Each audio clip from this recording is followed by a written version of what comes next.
Seguindo com essa entrevista importante que estamos fazendo com o professor Leonardo Trevisan, ele que é professor de Relações Internacionais da ESPM. Professor, muito obrigado pela paciência, viu? Obrigado mesmo. Seguindo daqui, já perguntando ao senhor, e as pesquisas que o senhor está acompanhando bem de perto aí? Eu acabei de mais recente delas, que mostra o Biden com uma certa ligeira vantagem em relação ao Donald Trump. O que representa isso, hein, ô professor? Essa vantagem, de fato, pode eleger o Joe Biden ou, pelo que o senhor está vendo aí, ela não deve ser levada tanto assim em consideração?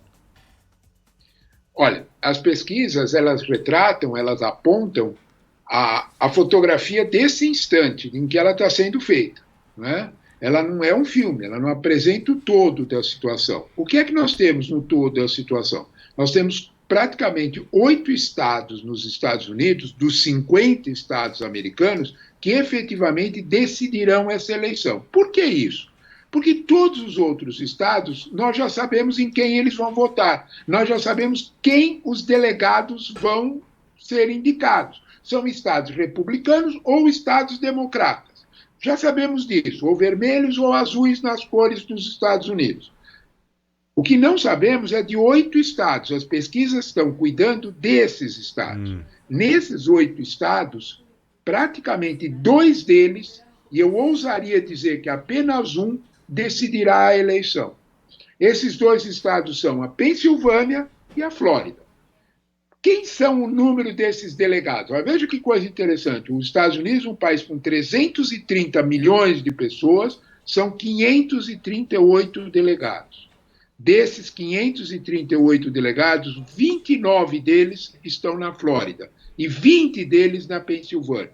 Quando nós somamos esses dois, nós praticamente temos quase 10% do total dos delegados. São estes votos que vão decidir a eleição. O que é que nós temos? O que as pesquisas estão sinalizando? Que na Pensilvânia, Biden está na frente. E que na Flórida há um empate técnico. Nossa. Ora, Trump está na frente, ora, Biden está na frente. Há um detalhe, há uma possibilidade muito grande que no final da noite de hoje, quando eu digo é madrugada, lá pelas 3, 4 horas da manhã de São Paulo, no horário de Brasília, nós tenhamos já o resultado da Flórida. Por que isso? Porque todos os votos pelo correio na Flórida já foram apurados. A Justiça da Flórida determina isso. O voto chega, é acumulado, juízes abrem os votos e contam. Portanto, vão ser só os votos das urnas efetivas, daqueles que votarem hoje. Portanto, nós teremos, talvez, por volta do início da madrugada de hoje, nós tenhamos já sinalizado fortemente quem é o próximo presidente dos Estados Unidos, pela decisão da Flórida e da Pensilvânia. Tá, então amanhã cedo nós já teremos essa posição, uma posição mais forte, concreta. Uma indicação forte, teremos sim. Entendi. Agora, como que o senhor analisa o fato do Donald Trump dizer que não aceitará a derrota, né? Ele disse que não vai aceitar a derrota de jeito nenhum e que irá à justiça, né? O senhor, é claro que ouviu dizer isso e eu queria entender por que o Trump se posiciona dessa forma e embasado em que ele pode puxar o tapete lá na frente. Olha, o primeiro motivo dessas manifestações é que uma das maiores competências de Donald Trump é o uso da mídia. Ele sabe muito bem usar a mídia. Talvez tenha sido o presidente que melhor usou a mídia nos Estados Unidos. Essas manifestações desse tipo, essas frases fortes assim, movimentam o seu eleitorado, fazem com que o seu eleitor saia de casa para ir votar. Eu não quero que o meu presidente seja roubado. É este o objetivo. É inteligente, é eficiente, é competente do ponto de vista da obtenção de resultados com os seus adeptos.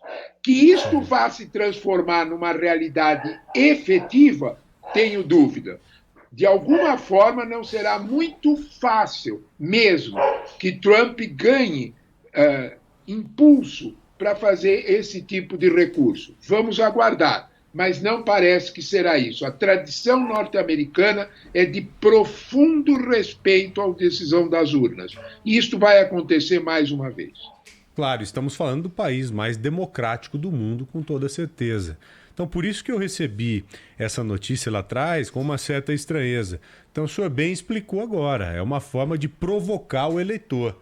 Dizer, ó, vamos votar, você meu eleitor. O Trump dizendo, né, através dessa mensagem que ele passa dizendo que não aceitará a derrota, ele estimula o eleitor dele a ir às urnas, a votar, porque o voto nos Estados Unidos, para quem não sabe, não é obrigatório.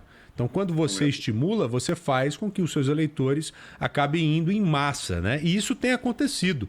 Nós temos aí uma votação recorde, né? 100 milhões de eleitores já procuraram as urnas. Professor Leonardo Trevisan, eu quero agradecê-lo imensamente. Primeiro, por ter compartilhado conosco tamanho conhecimento. Segundo, pela paciência. Um grande abraço ao senhor. Muito obrigado, viu, professor? Obrigado a vocês pelo convite e pela gentileza da entrevista. Muito agradecido.